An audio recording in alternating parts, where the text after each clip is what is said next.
అందరికీ నమస్కారం. గీతమ్మ కథల ప్రపంచానికి స్వాగతం. నేను గీతావాణి. ఇప్పుడు మనం రవీంద్రుని గోరాను ఆస్వాదిస్తున్నాం. 11వ భాగంలోకి ప్రవేశించాం. రసవత్తరమైన ఈ కథలోకి వెంటనే వెళ్ళిపోదామా? పడుకోబోయే ముందు పరేష్ బాబు తన చిన్న గదిలో కూర్చుని ఎమర్సన్ గ్రంథం ఒకటి చదువుకుంటున్నాడు. ఇంతలో సుచరిత వెళ్ళి మెల్లగా కుర్చీ ఆయనకు దగ్గరగా లాక్కుని కూర్చుంది. ఆయన పుస్తకం కింద పెట్టి ఆమె ముఖంలోకి చూచాడు. సుచరిత తాను వచ్చిన ఉద్దేశం ఆయనతో ప్రస్తావించలేకపోయింది. ప్రాపంచిక విషయం ఏదీ ఎత్తలేక, నాన్న కొద్దిగా చదివి వినిపించండి అని మాత్రం అనగలిగింది. పరేష్ బాబు 10 గంటల వరకు చదివి వివరించి చెప్పసాగాడు. తండ్రి ప్రశాంతతను భగ్నం చేసి కలతపెట్టే విషయం ఏదీ ప్రస్తావించలేకపోయిందామె. సుచరిత తన గదికి వెళ్ళి పడుకుందామని బయలుదేరబోతుంటే పరేష్ బాబు ఆమెను వెనక్కు పిలిచి, మీ పిన్నిగారిని గురించి నాతో మాట్లాడడానికి వచ్చావు కదూ అని అడిగాడు. సుచరిత తన మనసులోని విషయం ఆయన ఎలా ఊహించగలిగాడా అని విస్తుపోయింది. అవునా అన్నా, ఈ రాత్రి ఎందుకు, రేపు మాట్లాడుకుందాంలే అంది సుచరిత. కానీ పరేష్ బాబు ఆమెను కూర్చోబెట్టి, మీ పిన్నిగారికి ఇక్కడ సౌకర్యంగా లేదని నేను గమనించకపోలేదమ్మా. ఆమె మత విశ్వాసాలకు ఆచారాలకు, మీ అమ్మ ఆచారాలకు భావాలకు ఇంత సంఘర్షణ వస్తుందని నేను గుర్తించలేదు. ఇప్పుడు ఆమెకు కలత కలిగినందువల్ల మీ పిన్నిని కూడా ఈ విషయం కలత పెడుతూ ఉంది అన్నాడు. పిన్ని ఇవాళ వెళ్ళిపోదామని అన్నీ సర్దుకుంది అంది సుచరిత. వెళ్ళిపోదామని అనుకుంటుందని నాకు తెలుసు. మీరు ఆమెకు బంధువులు కదా. ఆమెను వీధిలో వదిలివేయటం మీకు సాధ్యం కాదని కూడా నాకు తెలుసు. ఈ విషయం కొంతకాలంగా నేను ఆలోచిస్తూనే ఉన్నాను. తన పెద్దల్లి ఇరకాటంలో పడిందని పరేష్ బాబు గ్రహించి ఆ విషయమే ఆలోచిస్తున్నాడు అని సుచరిత ఎన్నడూ ఊహించలేదు. ఆయనకా సంగతి తెలిస్తే బాధపడతాడని ఇంతకాలము జాగరూకత వహిస్తూ వచ్చింది. ఈరోజు ఈ విధంగా ఆయన మాట్లాడేసరికి కృతజ్ఞతతో ఆమె కన్నుల నుండి కన్నీరు ప్రవహించింది. తగిన ఇల్లొకటి ఆమె కోసం ఆలోచించి ఉంచాను అన్నాడు పరేష్ బాబు. కానీ ఆమె అని గొణిగింది సుచరిత. అద్దె ఇచ్చుకోలేదనేగా నీ భయం? అసలు అద్దె ఎందుకు ఇచ్చుకోవాలి? నువ్వు ఆవిడ దగ్గర అద్దె పుచ్చుకుంటావా? సుచరిత ఆయనకేసి నిర్విణ్ణురాలయి మాట్లాడకుండా చూసింది. నీ ఇంట్లో ఆవిడ్ని ఉండని, అప్పుడావిడ అద్దె ఇచ్చుకోనక్కర్లేదుగా అన్నాడు పరేష్ బాబు. ఆ మాటలకు సుచరిత మరీ విస్తుపోయింది. కలకత్తాలో మీకు 2 ఇళ్ళు ఉన్నాయని నీకు తెలీదు. ఒకటి నీది, రెండోది సతీష్ది. మీ నాన్న చనిపోయినప్పుడు కొంత డబ్బు జాగ్రత్త పెట్టమని నాకిచ్చాడు. అది వడ్డీకిచ్చి తగినంతగా పెరిగిన తర్వాత అది పెట్టి 2 ఇళ్ళు పట్నంలో కొన్నాను.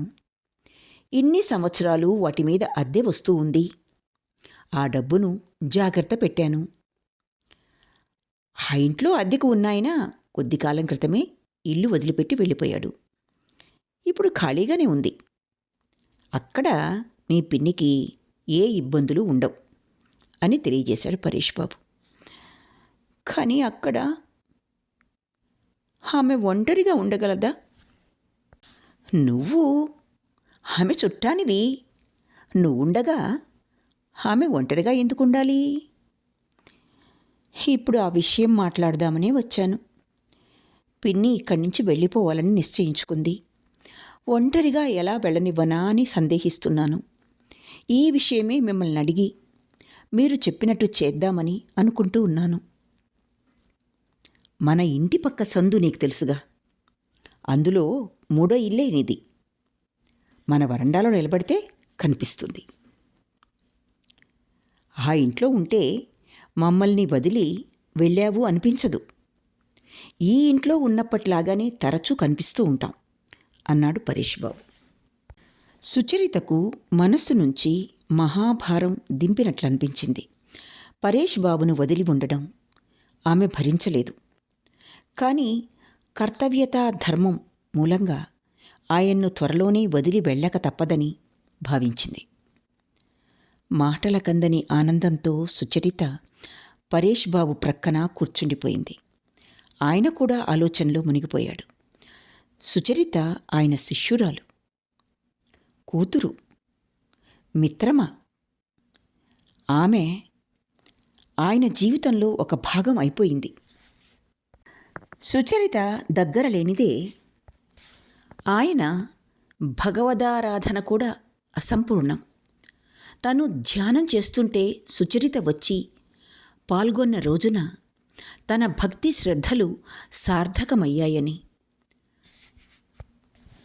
సున్నితమైన ప్రేమతో ఆమె చింతనను, ఆమె ఆలోచనను భగవంతుని వైపుకు మరలింపజేయటంలో తన జీవితం కూడా ఉద్ధారితమైందని ఆయనకు తోచేది. ఇంకెవ్వరు కూడా సుచరిత అంత భక్తి శ్రద్ధలతో, అంత నమ్రతతో ఆయన దగ్గరకు వచ్చేవారు కారు. పుష్పం ఆకాశం కేసి చూసినట్టు ఆమె ప్రకృతి ఎంత ఆయన కేసి తిరిగి వికసించేది. అంతటి భక్తి శ్రద్ధలకు ప్రతిచలనం లేకుండా పోదు. ఆయన మనస్సు అంతా వర్షాభ్రంలాగా ఆమె మీదికి వంగి కానుకలు వర్షించేది.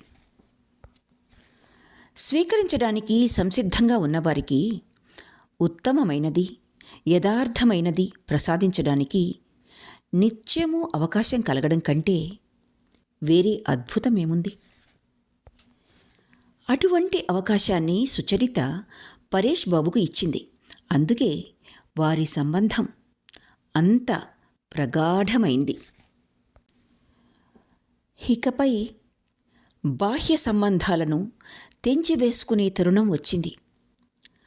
జనక వృక్షం పండును జీవిత రసంతో నింపింది. ఇక దానిని వదిలివేసి, రాల్చివేసి స్వేచ్ఛ ప్రసాదించవలసి ఉంది. పరేష్ బాబు తన హృదయంలోని నిగూఢమైన బాధను తనలో నివసించే ఆ పరమాత్మకు అర్పించివేశాడు. సుచరిత తన జీవితాన్ని రూపొందించుకోవటానికి పిలుపు వచ్చిందని కొంతకాలంగా పరేష్ బాబు గుర్తిస్తూనే ఉన్నాడు. జీవిత యాత్రకు కావలసిన సంభారాలు ఆమె చేకూర్చుకుంది. వాటితో ఆమె ప్రపంచ మార్గం మీద పయనించాలి. ఆ ప్రపంచ సుఖదుఖాల నుంచి, పరీక్షల నుంచి, కృషి నుంచి నూతన అనుభవాలు సంపాదించుకోవాలి. వెళ్ళమ్మా అనుకున్నాడు మనసులో. నేను నిన్ను కనిపెట్టి చూస్తూ ఉండడం వల్ల, మార్గం చూపుతూ ఉండడం వల్ల నువ్వు శాశ్వతంగా మరుగున పడిపోవటానికి వీల్లేదు. భగవంతుడు నిన్ను నా నుంచి వేరు చేసి అంతిమ విధిని చేరుకోవటానికి నీకు వివిధ అనుభవాలు కలగజేస్తాడు. ఆ పరమాత్మలో నీ జీవితం సిద్ధి పొందుగాక. సర్వప్రేమ సంపదతో చిన్నతనం నుంచి తాను పెంచిన సుచరితను పవిత్రోపహారంగా ఆయన భగవంతునికి సమర్పించాడు. వరద సుందరి మూలంగా తన మనస్సు కలత చెందిందనే భావానికి ఆయన మనస్సులో తావివ్వలేదు. కుటుంబంలో వచ్చిన విభేదాలకు పశ్చాత్తాపపడనూ లేదు. ఇరుకైన పాత కాలవ గుండా కొత్త నీరు హఠాత్తుగా ప్రవహిస్తే వరద వస్తుందని, విశాల భూభాగం మీదకి ఆ నీటిని స్వేచ్ఛగా వదలడమే దానికి పరిహార మార్గమని ఆయనకు తెలుసు. తన కుటుంబ జీవితంలోని సంప్రదాయాలు, ఆచారాలు, సుచరిత చుట్టూ అనుకోకుండా జరిగే సంఘటనల మూలంగా ఎలా దెబ్బతినసాగాయో, సకల బంధనాల నుంచి ఆమెకు విముక్తి కలిగించి బాహ్య ప్రపంచంతో తన యథార్థ సంబంధాలను ఆమెను తెలుసుకోనిస్తే శాంతి నెలకొంటుందని గ్రహించగలిగాడు. పొందికగా ఆమె జీవితం ఆమె గడపడానికి, స్వేచ్ఛ కలిగించడానికి మెల్లమెల్లగా సన్నాహాలు చేస్తూ ఉన్నాడు. 12 గంటలు కొట్టే వరకు ఆ ఇరువురు మాట్లాడకుండా కూర్చున్నారు. తరువాత పరేష్ బాబు లేచి సుచరిత చేయి పట్టుకుని వరండాలోకి తీసుకువెళ్ళాడు. ఆకాశం నిర్మలంగా ఉంది. నక్షత్రాలు తళతళలాడుతున్నాయి. సుచరిత పక్కన నిలబడి ఉండగా పరేష్ బాబు ఆ ప్రశాంత నిశిలో ప్రార్థన చేశాడు. అసత్యం నుంచి మాకు విముక్తి కలిగించు. సత్యం తన పవిత్ర కిరణాలను మా జీవితాల మీద ప్రసరించుగాక. మర్నాడు ఉదయం హరిమోహిని పరేష్ బాబు దగ్గర సెలవు పుచ్చుకుంటూ పెద్దలకు తగినట్టు వంగి పాదాలకు నమస్కరించింది. కానీ ఆయన తొందరగా పాదాలు ఆమె తాకకముందే వెనక్కు తీసుకుని, నా పాదాలు తాకవద్దమ్మా అన్నాడు కలవరపడుతూ. హరిమోహిని కన్నీరు పెట్టుకొని, ఈ జన్మలో గాని ఇంకో జన్మలో గాని మీ రుణం తీర్చుకోలేను. నా వంటి దౌర్భాగ్యురాలికి కూడా బ్రతకడానికి మీరు ఆస్కారం కలిగించారు. కలిగించాలని తలచినా ఇంకెవరూ కలిగించలేరు. భగవంతుడు మమ్ము కరుణించాడు. అందుకే నాకు కూడా విముక్తి కలిగించగలిగారు మీరు అంది. పరేష్ బాబు బాగా కలత చెంది, నేను అసాధారణమైందేదీ చేయలేదే, ఇదంతా సుచరిత. కానీ హరిమోహిని ఆయనను వాక్యం ముగించనీయకుండా అడ్డొచ్చి, నాకు తెలుసు తెలుసు అంది. కానీ రాధారాణి మీద అది ఏం చేసినా మీరు చేసినట్టే. తల్లి తండ్రి చనిపోయిన తర్వాత వాళ్లకు దురదృష్టం పట్టిందనుకున్నాను. కానీ ఆ ఆపదలో భగవంతుడు దాన్ని ఆశీర్వదించాడని నాకేం తెలుసు. నేను తిరిగి తిరిగి ఇక్కడికి చేరుకుని మిమ్మల్ని కలుసుకున్న తరువాత భగవంతుడు నన్ను కూడా దయతలుస్తాడని గ్రహించాను. ఆ సమయానికి వినయ్ బాబు వచ్చి, పిన్ని, నిన్ను తీసుకెళ్ళటానికి అమ్మొచ్చింది అని చెప్పాడు. ఎక్కడున్నారు అని అడిగింది సుచరిత దిగ్గున లేస్తూ. కింద మీ అమ్మ దగ్గర అన్నాడు వినయ్. దానిమీద సుచరిత తొందరగా కిందకు వెళ్ళింది. పరేష్ బాబు హరిమోహిన్తో, నేను ముందుగా వెళ్ళి కొత్త ఇల్లు సర్ది ఉంచుతాను అన్నాడు. ఆయన అటు వెళ్ళగానే వినయ్ ఆశ్చర్యంతో, పిన్ని, మీకు ఇల్లు ఉందని నేనెన్నడూ వినలేదే అన్నాడు. నేను ఇదివరకెన్నడూ వినలేదు, ఇవాళే వినడం. పరేష్ బాబు గారు ఒక్కడికే ఆ సంగతి తెలుసు. ఆ ఇల్లు రాధారాణిదట అంది హరిమోహిని. వినయ్ అంతా వినిన తర్వాత, ఈ ప్రపంచంలో ఈ వినయ్ ఎవరికో ఒకరికి కొంత ఉపయోగపడతాడని తలచాను. కానీ నాకు ఆ సంతోషం కలిగే యోగం లేకుండా చేశారు. ఇంతవరకు నేను ఎవ్వరికి, చివరికి అమ్మకు కూడా ఏమీ చేయలేకపోయాను. అమ్మే నాకు సమస్తము చేసి పెడుతూ ఉంది. ఇప్పుడు పిన్నికి కూడా ఏమీ చేయలేకపోతున్నా. ఆమె దయను పొంది తృప్తి పడుతూ ఉండాలి, అంతే. అంతా పుచ్చుకోవడమే గాని ఇవ్వడం నా నుదుట వ్రాసిపెట్టినట్టు లేదు అన్నాడు. కొంతసేపైన తర్వాత ఆనందమయ్యి లలిత, సుచరితలను వెంట పెట్టుకుని వచ్చింది. హరిమోహిని ఎదురు వెళ్ళి పలకరిస్తూ, భగవంతుడు అనుగ్రహించినప్పుడు ఆయన పిసినారిగా ప్రవర్తించడక్క. ఇవాళ నువ్వు నా దానివయ్యావు ఇలా అంటూ ఆనందమయ్యి చేయి పట్టుకొని తన పక్కన కూర్చోబెట్టుకుంది. అక్క, వినయ్ మీ విషయం తప్ప ఇంకో విషయం మాట్లాడలేడు అంది హరిమోహిని. చిన్నతనం నుంచి అంతే. ఏ విషయంలో ఆసక్తి కలిగినా ఇక దాన్ని వదిలిపెట్టడు. ఇప్పుడిక మీ వంతు వస్తుంది అంది ఆనందమయ్యి మందహాసం చేస్తూ. అవును, నిజం. ముందుగానే జాగ్రత్త పడండి. పిన్ని నాకు ఆలస్యంగా దొరికింది. అదిగాక స్వయంగా సంపాదించుకున్నాను. ఇన్ని సంవత్సరాలు ఈమెను ఎరగనా? ఇక సాధ్యమైనంత ఎక్కువగా ఈమె ప్రేమను పొందాలి అన్నాడు. ఆనందమయ్యి లలిత కేసు చూసి అర్థవంతంగా మందహాసం చేస్తూ, మన వినయ్కి తనకు కావలసింది సంపాదించుకోవడం ఎలానో తెలియడమే కాదు, లభించిన దాన్ని జాగ్రత్త పెట్టుకోవడం కూడా తెలుసు.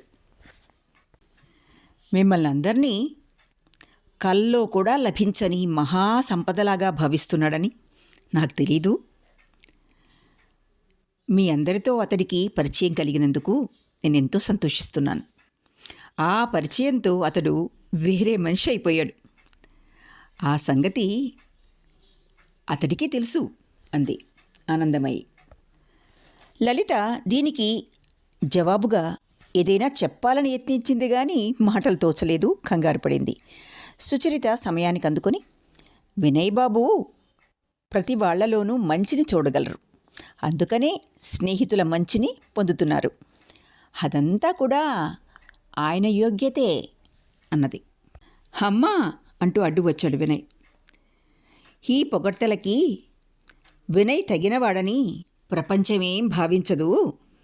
ఈ విషయం మీకు స్పష్టం చేద్దామనుకున్నాను కానీ అహంకారం అడ్డొచ్చింది. ఇంకా ఈ విషయం దాచలేకపోయాను.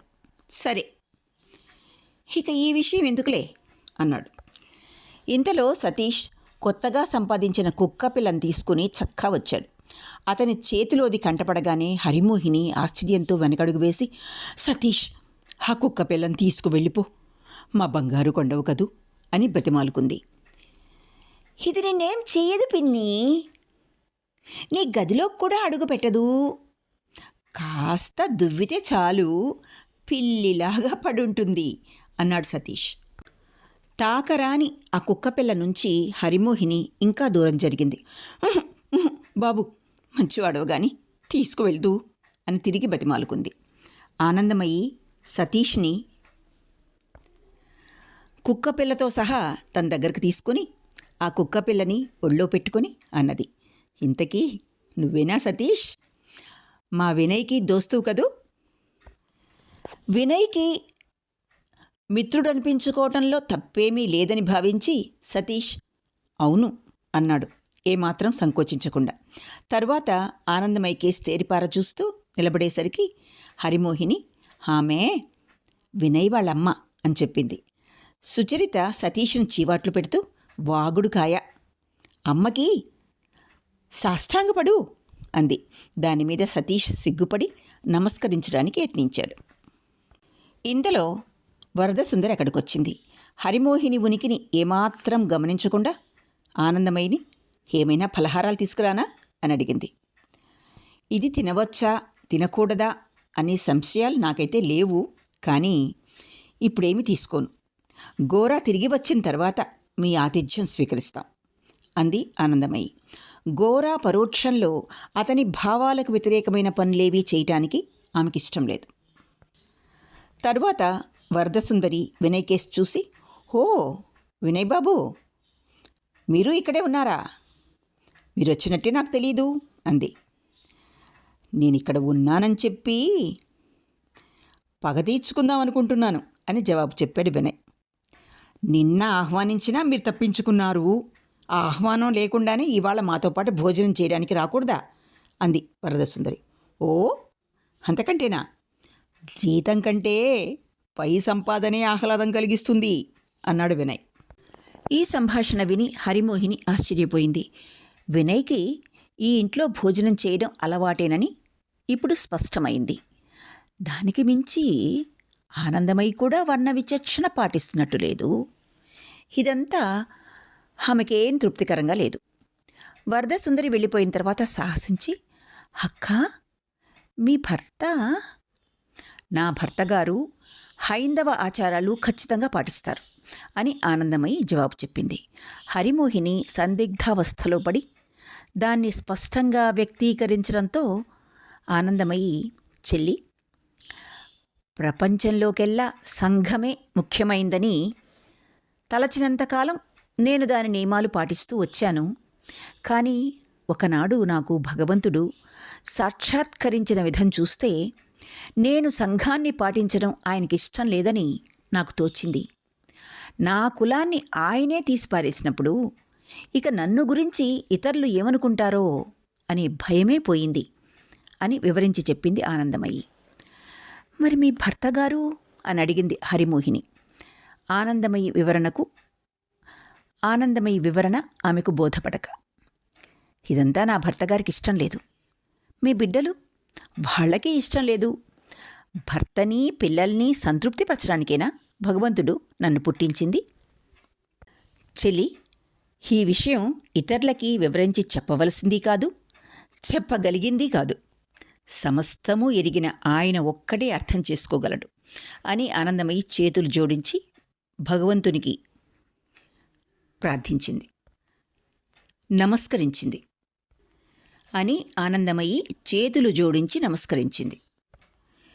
ఏ క్రైస్తవ మత బోధకురాలో ఆనందమయి మనస్సు మరల్చి వేసిందని అనుకుంది హరిమోహిని. తన హృదయంలో తాను ఈ ఆనందమయికి దూరంగా ఉండాలి అని భావించింది. లావణ్య, లలిత, లీల సుచరితను ఒక్క క్షణం కూడా విడిచిపెట్టి ఉండడం లేదు. సుచరితకు కొత్త ఇల్లు సర్దుకోవడానికి సహాయపడటానికి ఉత్సాహం చూపెట్టినా ఆ ఉత్సాహమంతా వాళ్ల కన్నీళ్లు దాచుకోవటానికే. ఇన్ని సంవత్సరాలుగా సుచరిత పరేష్ బాబుకు అనేక మిషలతో ఏదో ఒక పని చేసి పెడుతూనే ఉంది. ఆయన గదిలో పువ్వులు అమర్చిపెట్టేది, ఆయన పుస్తకాలు కాగితాలు సర్ది సరిగ్గా పెట్టేది, ఆయన బట్టలు స్వయంగా ఆరబెట్టేది, స్నానానికి నీళ్లు సిద్ధం చేసి వచ్చి ఆయనకు జ్ఞాపకం చేసేది. ఈ పనులు ఏవో ప్రత్యేకమైనవని ఆ ఉభయుల్లో ఎవరూ భావించలేదు. ఈ పనులు ఇతరులు కూడా ఆయనకు చేసి పెట్టవచ్చు, చేసి పెట్టకపోనూ వచ్చు. కానీ అవి ఆగిపోయే కాలం సమీపించింది. ఈ భేదం వారిద్దరి హృదయాలను తినివేస్తోంది. సుచరిత పరేష్ బాబు గదిలోకి వచ్చినప్పుడల్లా ఆమె చేసే చిన్న పని ఏదో మహా పెద్ద పనిగా ఇద్దరికీ తోచేది. ఆయన హృదయంలో అణగారిన బాధకు నిట్టూర్పు విడిచేవాడు. ఆమె బాధతో కన్నీరు పెట్టుకునేది. సుచరిత కొత్త ఇంటిలో ప్రవేశించడానికి నిర్ణయించిన రోజు ఉదయం పరేష్ బాబు ధ్యానం చేసుకోవడానికి తన గదికి వెళ్ళేసరికి ఆసనం ముందు పూలు అమర్చి సుచరిత నిరీక్షిస్తూ ఉంది. లావణ్య, లీల అంతా కలిసి ప్రార్థనలు చేద్దామని ఆలోచించారు. కానీ లలిత నిరుత్సాహపరిచింది. తండ్రిగారి భక్తి ప్రపత్తులలో పాలు పంచుకోవడానికి సుచరిత ఎంత ప్రాముఖ్యం ఇస్తుందో, ఆ రోజున ఆయన ఆశీర్వాదం పొందాలని ఎంత కాంక్షిస్తుందో లలితకు తెలుసు. వారిద్దరి సంసర్గ సాన్నిహిత్యానికి ఇతరుల మూలంగా ఆటంకం కలగడం లలితకిష్టం లేదు. ప్రార్థనలు ముగిసే సమయంలో సుచరిత కళ్ళ నుంచి కన్నీరు ప్రవహించేసరికి పరేష్ బాబు, వెనక్కి చూడకు, తటపటాయించుకు, ధైర్యంగా విధిని ఎదుర్కో. నీకు తారసిల్లిన ప్రతిదాని నుంచి మంచిని స్వీకరించడానికి సంతోషంతో ముందడుగు వెయ్యి. భగవంతుడొక్కడే సహాయకుడు అనే భావంతో ఆయనకు పూర్తిగా నిన్ను సమర్పించుకో. అప్పుడు నష్టాలు వచ్చినా, పొరపాట్లు జరిగినా ఉత్తమ మార్గాన్ని తప్పకుండా అనుసరిస్తావు. నువ్వు గనక సగం దేవుడికి సగం ఇంకొకరికి అర్పించుకుంటే అప్పుడంతా చిక్కే. మేము చేయగలిగిన ఆ చిన్న సహాయం నీకు అవసరం లేకుండా భగవంతుడు నీకు సర్వం ప్రసాదించుగాక అన్నారు. ప్రార్థన గది నుంచి బయటకొచ్చేసరికి హరాన్ నిరీక్షిస్తూ కనిపించాడు. సుచరిత ఆ రోజున ఎట్టి కోపభావాలను మనసులో పెట్టుకోదలచక అతన్ని సౌమ్యంగా పలకరించింది. హరాన్ కుర్చీలో రొమ్ము విరుచుకుని కూర్చుని గంభీరంగా, సుచరిత, నువ్వింతకాలము విశ్వసించిన సత్యాన్నుంచి ఈ రోజున తిరోగమిస్తున్నావు. ఈరోజు మాకు దుర్దినం అన్నాడు. సుచరిత ఏమీ మాట్లాడలేదు, కానీ ఆమె మనస్సులో నిండియున్న మధుర స్వరానికి ఈ మాటలు అపశృతిగా పరిణమించినాయి. ఎవరు పురోగమిస్తున్నారో, ఎవరు తిరోగమిస్తున్నారో ఎవరి అంతఃకరణ వారికే చెప్తుంది. బయట నుంచి తీర్పులిచ్చి మనం అనవసరంగా బాధపడుతూ ఉంటాం అన్నాడు పరేష్ బాబు. భవిష్యత్తు విషయంలో మీకేమీ సందేహం లేదనేగా మీ ఉద్దేశం? గడిచిన దానికి పశ్చాత్తాపపడే అవసరం ఉండదా అని అడిగాడు హరాన్. భానుబాబు, నేను నా మనసులో భయాలను ముందుగానే ఊహించుకోను. పశ్చాత్తాపపడడానికి ఏమైనా జరిగితే దానికి పశ్చాత్తాపం కలిగినప్పుడు అప్పుడు తెలుసుకుంటాను. మీ కూతురు వినయ్ బాబుతో ఒంటరిగా స్టీమర్ మీద రావడం ఇదంతా కల్పనేనా అని మొండికేసి అడిగాడు హరాన్. సుచరిత ముఖం ఎర్రబడింది. పరేష్ బాబు, నువ్వేదో ఉద్రేకంలో ఉన్నట్టున్నావు పానుబాబు. ఇటువంటి మనస్థితిలో ఈ విషయాలు నీతో చర్చించడం న్యాయం కాదు అని సమాధానం చెప్పాడు పరేష్ బాబు. హరాన్ తలాడించి, నేనెప్పుడూ ఉద్రేకంతో చర్చించను. నేను చెప్పే ప్రతి మాటకు బాధ్యత వహించే చెబుతాను. ఆ విషయంలో మీకేమీ అనుమానం అక్కర్లేదు. నేను వ్యక్తిగతంగా చెప్పడం లేదు, బ్రహ్మ సమాజం పక్షాన చెప్పాను. నోరు మెదపకపోతే తప్పు నా మీద ఉంటుంది. నువ్వు గుడ్డివైతే తప్ప లలిత వినయ్తో ఒంటరిగా ప్రయాణం చేసిన ఒక్క సంఘటనను బట్టే మీ కుటుంబం లంగర్ తెంచుకొని కొట్టుకుపోయిందని గ్రహించే ఉంటావు. ఇది నీకు పశ్చాత్తాపానికి కారణం కావడమే కాకుండా బ్రహ్మ సమాజానికే మచ్చ తెచ్చిపెడుతుంది అన్నాడు హరాన్. నీ ఉద్దేశం ఆక్షేపించడమే అయితే బాహ్య దృష్టి చాలును, కానీ తీర్పివ్వదలచితే ఈ విషయం ఇంకా లోతుగా పరిశీలించాలి. ఏదో ఒక సంఘటన దోషాన్ని నిరూపించలేదు. ఏది దానంతటది జరగదు. మీలో ఏదో వక్రించబట్టే ఇవన్నీ సాధ్యమవుతున్నాయి. బయటవారిని మీ కుటుంబం మధ్యకు రాణిస్తున్నారు. వారు మీ కుటుంబ సంప్రదాయాల నుంచి మిమ్మల్ని వేరు చేయడానికి యత్నిస్తున్నారు. ఎంతవరకు వేరైపోయారో మీకు తెలియడం లేదా? భానుబాబు, ఈ దృష్టిలో, ఈ విషయంలో నా దృష్టి వేరు, నీ దృష్టి వేరు. పరేష్ బాబు స్వరంలో కలత ధ్వనించింది. మీ దృష్టి వేరు కావచ్చు, సుచరితే సాక్ష్యం. లలితతో వినయ్ సంబంధం బాహ్యమైనదేనా? సుచరితను చెప్పమనండి. వారి జీవితాల్లోకి లోతుగా చొచ్చుకుపోలేదా? సుచరిత, నువ్వు వెళ్ళిపోవడానికి వీల్లేదు. ముందు నాకు సమాధానం చెప్పు. ఇది తీవ్రమైన విషయం, అవునా కాదా? అదెంత తీవ్రమైనదైనా మీకు ఈ విషయంలో సంబంధం లేదు అని గట్టిగా సుచరిత సమాధానం చెప్పింది. అలా అయితే ఈ విషయం అసలు ఆలోచించేవాడినే కాను, మాట్లాడేవాడినే కాను. మీరు బ్రహ్మ సమాజాన్ని లక్ష్య పెట్టకపోవచ్చు, కానీ మీరందులో సభ్యులుగా ఉన్నంతకాలం మీ మీద తీర్పు ఇవ్వకుండా ఉండడం సాధ్యం కాదు అన్నాడు హరాన్. అప్పుడు లలిత హఠాత్తుగా ఎక్కడ్నుంచో తుఫాన్ గాలిలా లోపలికి రయ్యమంటూ వచ్చి, బ్రహ్మ సమాజం నిన్ను తీర్పరిగా చేసి ఉంటే దాని నుంచి బయటకు వచ్చేయడమే మంచిది అంది. లలిత, నువ్విక్కడే ఉండడం నాకు చాలా సంతోషం కలిగింది అంటూ హరాన్ కుర్చీలో నుంచి లేచాడు. నీ మీద ఫిర్యాదును నీ ముందే విచారించడం న్యాయం.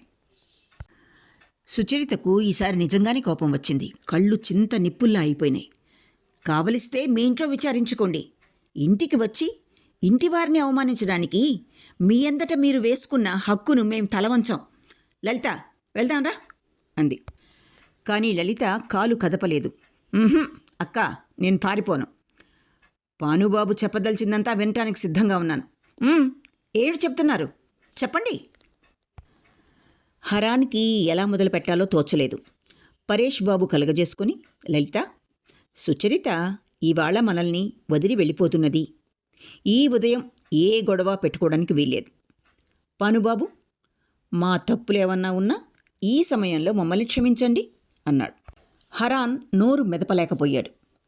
సుచరిత నీకు నాకు ఏమీ సంబంధం లేదని తెలియజేస్తున్న కొద్దీ ఆమెను తన దాన్నిగా చేసుకోవాలనే పట్టుదల హరాన్కు హెచ్చసాగింది. ఆమె మీద ఆశ పోలేదు. సుచరిత పిన్నితో వెళ్ళిపోవడం అతనికి నిరాశను కలిగించింది. ఆ క్రొత్త ఇంటికి వెళ్ళే అవకాశం ఇకపై ఉండదేమో. ఆనాటి ఉదయం ఒక నిర్ణయానికి వచ్చేటట్టు చెయ్యాలనే సంకల్పంతోనే మారణాయుధాలకు పదును పెట్టి తీసుకొచ్చాడు. ఆ మారణాయుధాలు తప్పకుండా పనిచేస్తాయనే విశ్వసించాడు. కానీ సుచరిత, లలిత అంతటి తీవ్రమైన బాణాలను అంబుల పొదిలో నుంచి తీసి గట్టిగా నిలబడతారని కల్లో కూడా అనుకోలేదు హరాన్. పరిస్థితులు ఇలా పరిణమించి ఆశాభంగం కలిగినా అతను కృంగిపోలేదు. సత్యం జయించి తీరాలి అంటే హరాన్ జయించి తీరాలి. అది కదా అతని జీవిత లక్ష్యం. దానికోసం పోరాడాలి. నిజం. ఆ రోజు నుంచి ఇంకా తీవ్రంగా పోరాడడానికి నడుం బిగించాడు. ఈ లోపున సుచరిత పెంతల దగ్గరికి వెళ్ళి, వాళ్ళందరితో కలిసి భోజనం చేస్తాను, నువ్వేమీ అనుకోకు పిన్ని అని చెప్పింది. హరిమోహిని ఏమీ అనలేదు. సుచరిత పూర్తిగా సనాతనం వైపుకు వచ్చేసిందని ఆమె భావిస్తూ ఉంది. ఇప్పటికీ స్వంత ఆస్తి ఉంది, స్వేచ్ఛ లభించింది, కొత్త ఇంటిలో నివసించబోతూ ఉంది. ఇక తమ ఇష్టం వచ్చినట్టు నడుచుకోవచ్చని హరిమోహిని ఆశించింది. కానీ సుచరిత ఇలా హఠాత్తుగా జారిపోవడం ఇష్టం లేక ఆమెమీ మాట్లాడలేదు, అంగీకారం తెలుపలేదు మాటలతో. హరిమోహిని మనోభావాలను సుచరిత అర్థం చేసుకుని, ఇందుకు నా దేవుడు సంతోషిస్తాడు, నా మాట నమ్మండి, నా హృదయ ప్రభువు నేడు వారితో కలిసి భోజనం చేయవలసిందని చెప్పారు. ఆయన ఆదేశాన్ని శిరసావహించకపోతే ఆయనకు కోపం వస్తుంది. మీ కోపానికంటే ఆయన కోపానికే నేను ఎక్కువగా భయపడతాను అంది. హరిమోహినికి ఇదేమీ అర్థం కాలేదు. వరదసుందరి చేసే అవమానాలకు తలవంచవలసినంత కాలం సుచరిత ఆమెతో సనాతన ఆచారాలు పాటించడంలో చేతులు కలిపింది. ఆమెతో పాటు అవమానాలకు గురి అయింది. స్వేచ్ఛ లభించినందుకు సుచరిత ఈ అవకాశాన్ని వినియోగించుకోదే. హరిమోహిని సుచరిత హృదయపు లోతుల్లోకి తరచి చూడలేదని తేలిపోయింది. సుచరితను ఆ ఇంటి వారితో భోజనం చెయ్యవద్దని నిషేధించకపోయినా కలత చెందింది. అపవిత్ర ఆహారం తినాలని ఈ పిల్లకి బుద్ధెలా పుట్టింది అని తనలో తాను గొణుక్కుంది. బ్రాహ్మణ పిల్ల కూడాను. కొద్దిసేపు మాట్లాడకుండా ఊరుకొని, ఒక్క మాట, నీ ఇష్టం, వాళ్ళతో కలిసి తిను, కానీ ఆ నీళ్లవాడి చేతి నీళ్లు మాత్రం తాగకు అని బిగ్గరగా చెప్పింది. అదేమిటి పిన్ని? ఆ రామ్దీన్ ప్రతి ఉదయం ఆవుపాలు పితికి నీకు తెచ్చిస్తున్నాడుగా అంది సుచరిత. హరిమోహిని కళ్ళు ఆశ్చర్యంతో విచ్చుకుంది. ఆశ్చర్యంగా ఉంది. పాలు నీళ్లు ఒకటేనా అంది. సరే పిన్ని అంది సుచరిత నవ్వుతూ. ఇవాళ రామ్దీన్ చేతి నీళ్లు తాగను, కానీ సతీష్ను మాత్రం తాగవద్దని చెప్పకు, వాడు వద్దనది తప్పకుండా చేస్తాడు.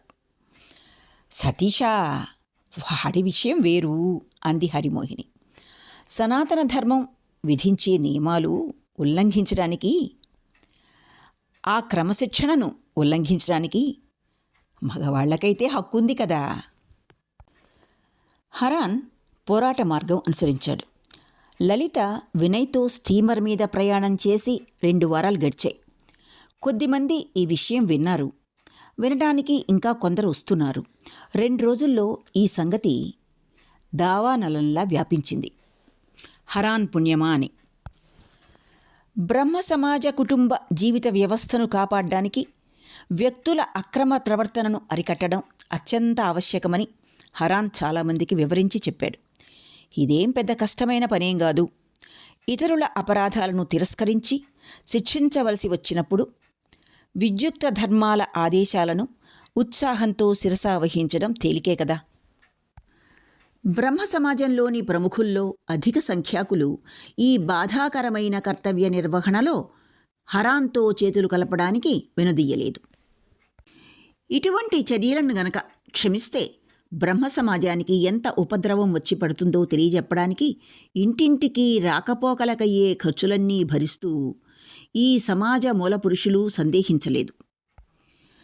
ఇటువంటి పనులను క్షమిస్తే బ్రహ్మ సమాజానికి ఎంత ఉపద్రవం వచ్చి పడుతుందో తెలియజెప్పడానికి ఇంటింటికి రాకపోకలకయ్యే ఖర్చు భరించడానికి ఈ సమాజ మూలపురుషులు సందేహించలేదు. దీనికి తోడు సుచరిత సనాతనులతో కలిసిపోయి హిందూ మతస్థురాలైన పినతల్లి ఇంటిలో తలదాచుకుంటూ విగ్రహాలకు పూజలు చేస్తూ బలులు ఇస్తూ మూఢనిష్టలో మునిగి తేలుతోందనే వార్తకు చిలవలు పలవలు అల్లి ప్రచారం చేయసాగారు. సుచరిత స్వంత ఇంటికి వెళ్ళిపోయిన తర్వాత లలిత మనస్సులో గొప్ప సంఘర్షణ సాగసాగింది. ప్రతిరోజు రాత్రి పండుకునేటప్పుడు తాను పరాజయం అంగీకరించను అని శాబ్ది చేసుకునేది. ఉదయాన మేల్కోగానే ఆ నిర్ణయాన్ని పునశ్చరణ చేసుకునేది.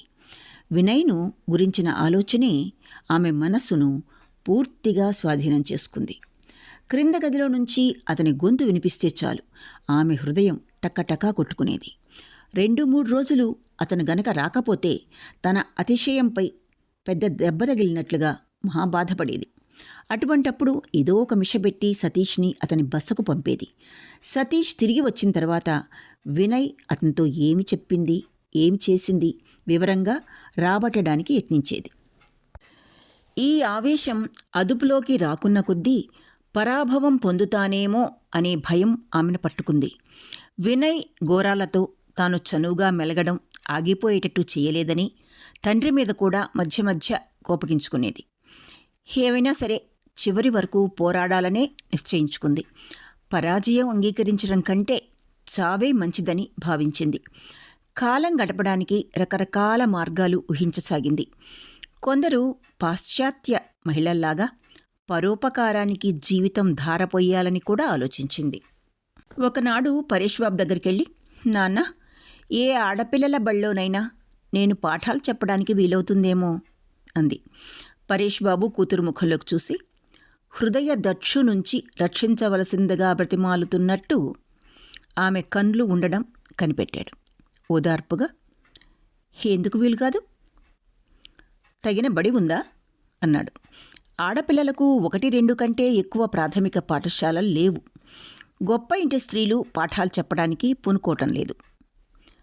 అయితే బడులే లేవా అని నిరాశగా అడిగింది లలిత. నాకు తెలిసినంతవరకు లేవు. అలా అయితే నాన్న, మనమే ఒక బడి ప్రారంభించకూడదా అంది లలిత. అందుకు చాలా డబ్బు కావాలి. సహాయం చేయటానికి కూడా చాలామంది కావాలి. మంచి పనులు చేయాలనే కోరికను ప్రోత్సహించడంలో చిక్కు ఉందని లలిత అనుకుంటూనే ఉంది. ఇటువంటి కోరిక సిద్ధించడానికి ఆటంకాలుంటాయని ఆమెకు తెలియదు. కొంచెంసేపు మౌనంగా కూర్చొని తర్వాత లేచి వెళ్ళిపోయింది. పరేష్ బాబు తను ఎంతగానో ప్రేమించే కుమార్తె హృదయంలోని బాధ ఏమిటా అని ఆలోచించసాగాడు.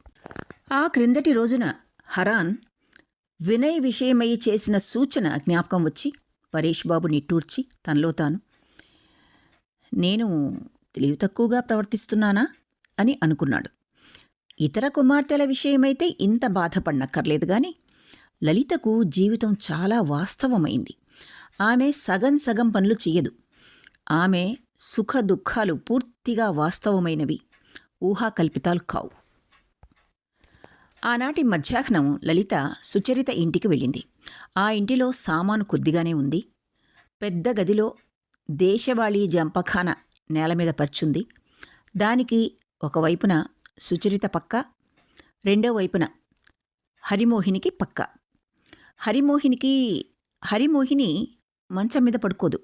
అందుకని ఆమెను అనుసరించి సుచరిత తాను కూడా ఆమె గదిలోని నేల మీద పక్క వేసుకుంది. గోడ మీద పరేష్ బాబు ఛాయాచిత్రం వేలాడుతోంది. పక్క గదిలో సతీష్ పడక, పుస్తకాలు, సిరాబుడ్డి, కలాలు గోడ పక్క బల్లమీద చెల్లా చెదురుగా పడి ఉన్నాయి. సతీష్ బడికి వెళ్ళాడు. ఇల్లు నిశ్శబ్దంలో మునిగిపోయి ఉంది.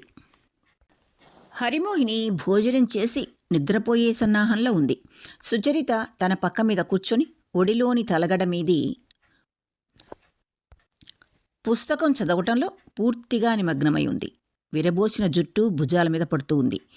ఆమె ముందు ఇంకా చాలా చాలా పుస్తకాలు పడున్నాయి. లలిత గదిలోకి రావడం హఠాత్తుగా చూచి కంగారుగా పుస్తకం మూసివేసింది. కానీ సిగ్గుపడుతున్నాననే భావం సిగ్గును జయించింది. వెంటనే పుస్తకం మళ్ళీ తెరిచింది. అది గోరా రచనల సంపుటం. హరిమోహిని లేచి కూర్చుని, రారా చిట్టితల్లి, నిన్ను చూడాలని సుచరిత మనస్సు ఎంత తహతహలాడిపోతోందో నాకు తెలుసులే.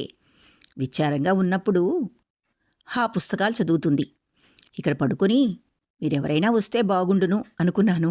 ఇంకే నువ్వు రానే వచ్చావు. నీకు 100 ఏళ్ల ఆయుష్షు అంది. లలిత మనస్సులో ప్రముఖంగా ఉన్న విషయం వెంటనే ప్రస్తావించింది.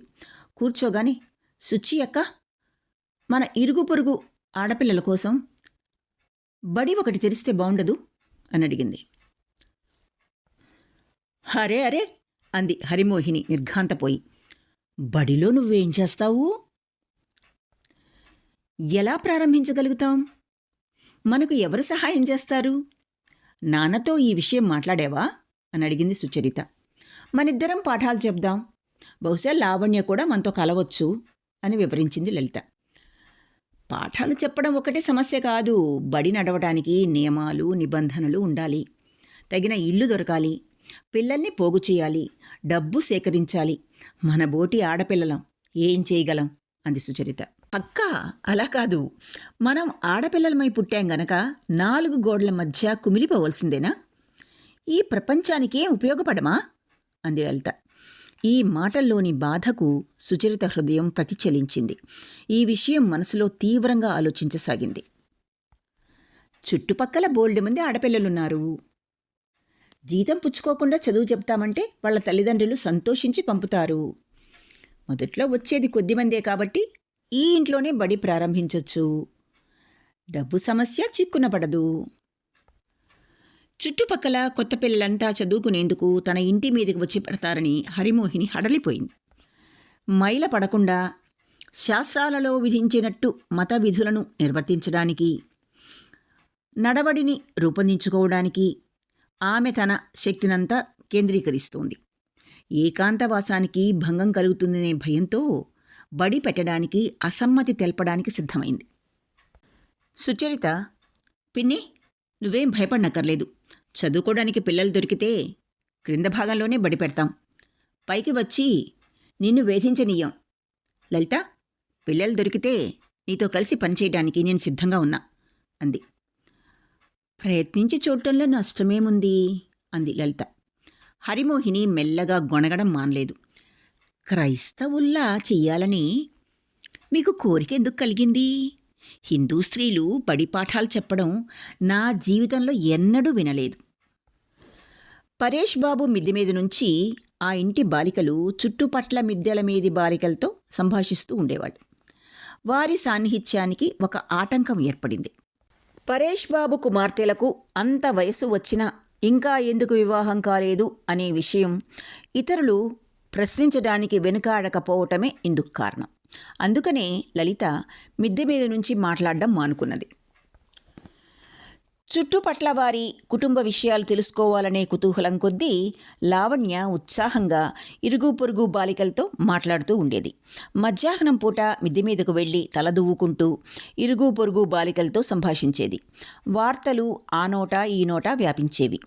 తాను ప్రారంభించదలచిన బడికి పిల్లల్ని పోగు చేసే బాధ్యతను లలిత లావణ్యకు అప్పగించింది.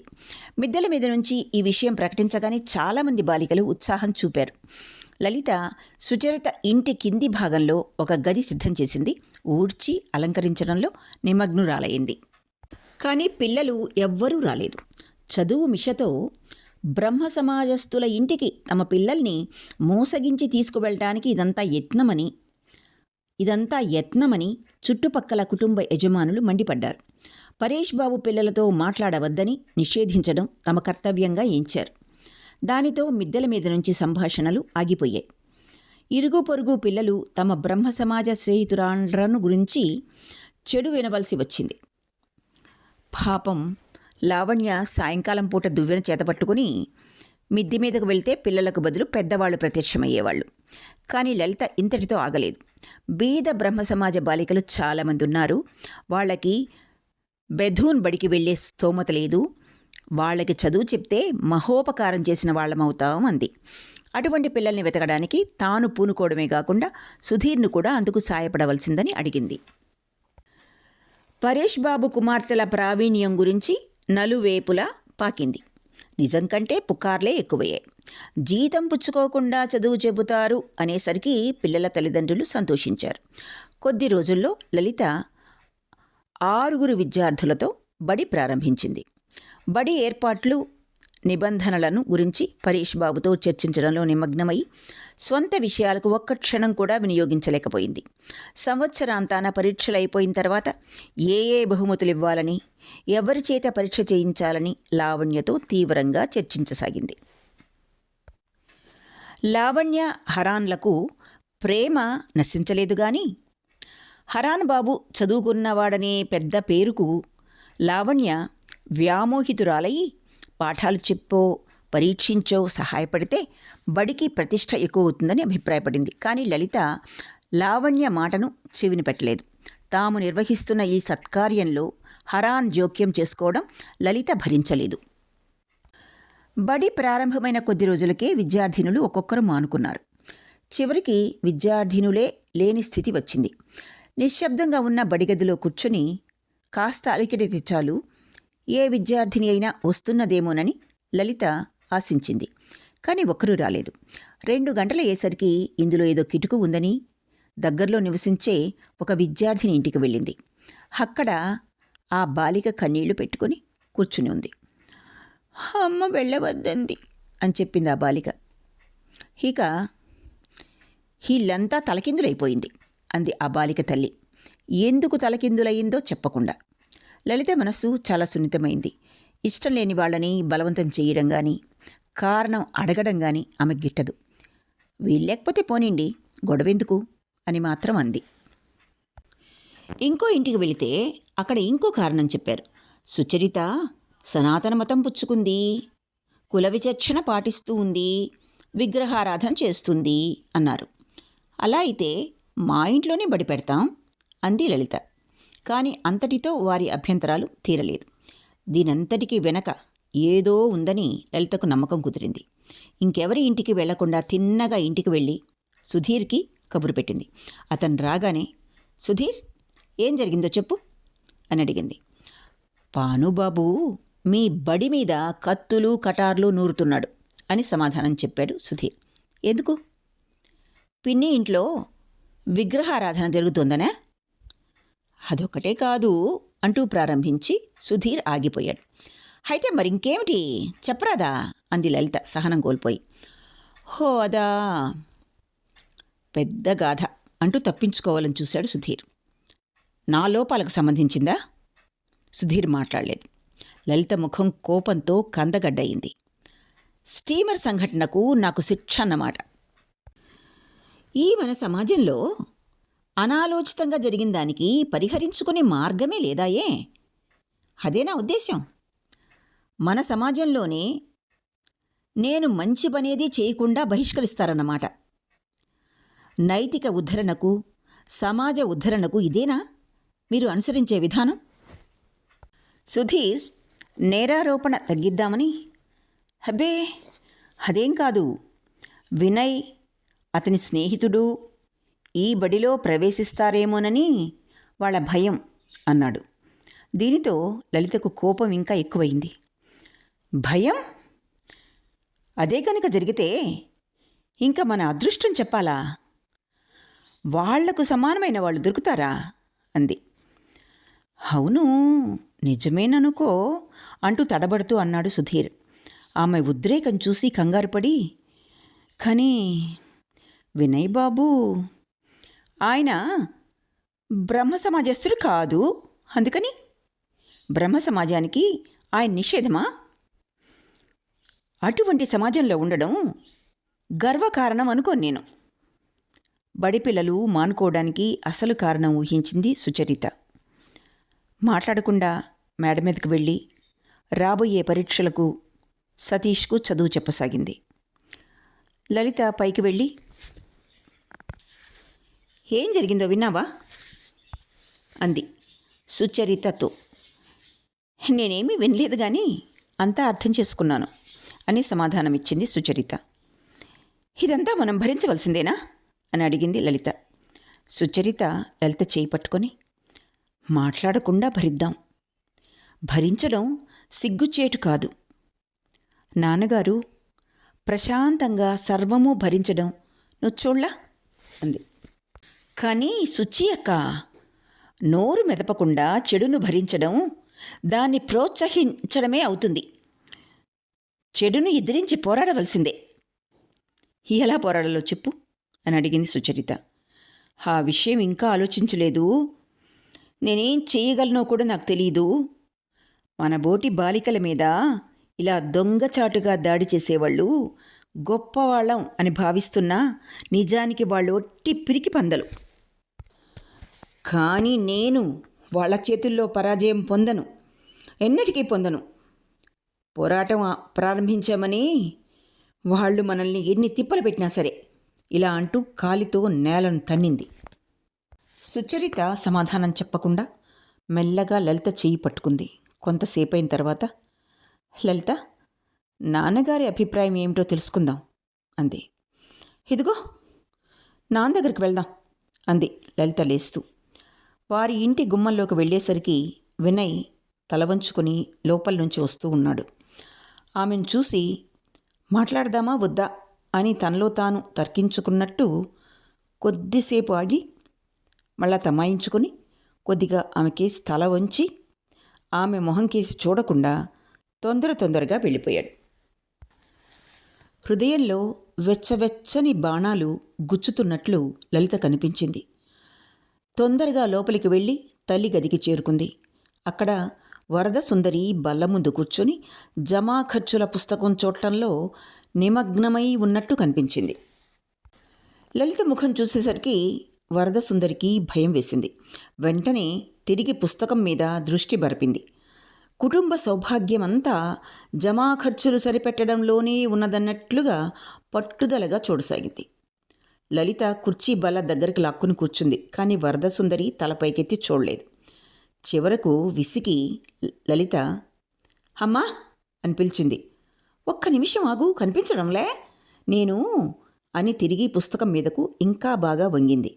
ఎక్కువసేపు అడ్డం రానులే, ఒక విషయం చెప్పు. వినయ్ బాబు ఇక్కడికి వచ్చాడా అని అడిగింది లలిత. పుస్తకం మీద నుంచి కనులు పైకెత్తకుండా అంది వరద సుందరి. హాయంతో ఏమన్నావే? ఓ అదే, పెద్ద గాథ. నా విషయం మాట్లాడలేదా చెప్పు అని పట్టుపట్టింది లలిత. ఇక తప్పించుకోవడానికి వీల్లేదని గ్రహించి వరద సుందరి కలం బల్ల మీద పెట్టి పైకి చూస్తూ, మాట్లాడుకున్నాం. విషయాలు ఇంత దూరం వెళ్ళాయని నేను తెలుసుకోలేదనుకున్నావా?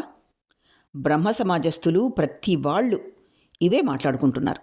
అందుకని వినయ్ని హెచ్చరించక తప్పలేదు అంది. లలితకు సిగ్గుతో ఆపాదమస్తకం ఎర్రబారింది. రక్తం తలకెక్కింది. వినయ్ బాబుని ఇక్కడికి రావద్దని నాన్న చెప్పారా అని అడిగింది. మీ నాన్న ఈ విషయాలు పట్టించుకుంటారా? పట్టించుకుంటే ఈ గొడవంతా వచ్చేదే కాదు. పానుబాబు రావచ్చా అంది లలిత. పానుబాబు ఎందుకు రాకూడదు? అయితే వినయ్ బాబు ఎందుకు రాకూడదు? వరద సుందరి జమా ఖర్చుల పుస్తకం తిరిగి దగ్గరకు తీసుకుని, నీతో వాదించదలుచుకోలేదు, నాకు బోలెడు పని ఉంది, ఇప్పుడు వేధించకు అంది. లలిత మధ్యాహ్నం పూట బడిలో ఉన్న అవకాశం తీసుకుని వరద సుందరి వినయబాబును పిలిపించి తన మనసులో ఉన్నదంతా వెళ్ళగక్కింది. లలితకు ఈ విషయం తెలియదులే అని భావించింది. ఇప్పుడు తన ఎత్తుగడ బయటపడేసరికి తలకిందులయ్యింది. గొడవ లేకుండా అంతా సరిచేద్దామనుకుంటే ఆ సర్దుబాటు తొందరలో జరిగేటట్టు లేదు సరికదా, ఇంకా పెద్ద గొడవ బయలుదేరేటట్టుంది. ఆమె కోపమంతా బాధ్యత ఎరగని భర్త మీద పడింది. అంత తెలివి తక్కువ భర్తతో సంసారం నిర్వహించే భార్య పాట్లు వేరే చెప్పాలా అని అనుకుంది. లలిత హృదయంలో పెద్ద తుఫాను చెలరేగింది. కిందకు వెళ్ళేసరికి పరేష్ బాబు తన గదిలో కూర్చుని ఉత్తరాలు రాసుకుంటున్నారు. అవి ఇవి ఎత్తకుండా లలిత సూటిగా, నాన్నా, మనతో కలిసిమెలిసి ఉండడానికి వినయ్ బాబు తగినవాడు కాదా అని అడిగింది. పరేష్ బాబు వెంటనే పరిస్థితిని అర్థం చేసుకున్నాడు. బ్రహ్మ సమాజంలో తన కుటుంబానికి వ్యతిరేకంగా ఆందోళన జరుగుతూ ఉండడం ఆయనకు తెలియకపోలేదు. ఈ విషయాన్ని గురించి తీవ్రంగా ఆలోచిస్తూనే ఉన్నాడు. వినయ్ మీద లలిత భావాల స్వభావం గ్రహించకపోతే బయటవారు ఏమంటున్నా పట్టించుకునేవాడు కాదు. వినయ్ మీద లలిత హృదయంలో ప్రేమ వృద్ధి అయితే తనేం చెయ్యాలి అని పదే పదే తనలో తాను తర్కించుకుంటున్నాడు. సనాతన మతం వదిలిపెట్టి బ్రహ్మ సమాజంలో కలిసిన తర్వాత ఆయన కుటుంబంలో సంకటావస్థ రావడం ఇదే మొదలు. నలువైపుల నుంచి సందేహాలు, భయాలు చుట్టుముడుతూ ఉంటే ఆయన అంతరాత్మ హెచ్చరికకు మేల్కొని సనాతన మతం వదిలినప్పుడు ఒక్క భగవంతుని మీదనే భారం వేసినట్టు ఈ పరీక్షా సమయంలో కూడా సాంఘిక, పాక్షిక విషయాల కంటే సత్యానికి ఎక్కువ ప్రాధాన్యమిచ్చి సంకటావస్థ నుంచి బయటపడవలసిందని అతని మనస్సు హెచ్చరించింది, అతని అంతరాత్మ. లలిత ప్రశ్నకు సమాధానంగా, వినయ్ బాబు బహు మంచివాడు, గుణగణాలు మంచివి, ఎంత చదువుకున్నాడో అంత తెలివిగలవాడు అన్నాడు. గౌరబాబు తల్లి గత కొద్ది రోజుల్లో 2 సార్లు వచ్చి మమ్మల్ని చూసి వెళ్ళారు. అందుకని సుచి అక్కను తీసుకెళ్ళి ఆమెను చూచి వద్దామని అనుకుంటున్నాను అంది లలిత. పరేష్ బాబు వెంటనే సమాధానం ఇవ్వలేకపోయాడు. ఆ సమయంలో వాళ్ళు ఏం చేసినా అది చర్చకు వస్తుందని, ఒక వివాదం అవుతుందని ఆయనకు తెలుసు. అలా వెళ్ళి గోరా తల్లిని చూసి వస్తే అపవాదు ఇంకా ఎక్కువ అవుతుంది. కానీ అందులో తప్పేమీ లేదు కాబట్టి వెళ్ళవద్దు అని చెప్పలేకపోయాడు. సరే, మీ ఇద్దరూ వెళ్ళిరండి, తీరిక లేదు కానీ ఉంటే నేను వచ్చేవాణ్ణే అన్నాడు. ఇక్కడితో గోరా 11వ భాగం పూర్తి అయింది. ఆలకించినందుకు ధన్యవాదాలు.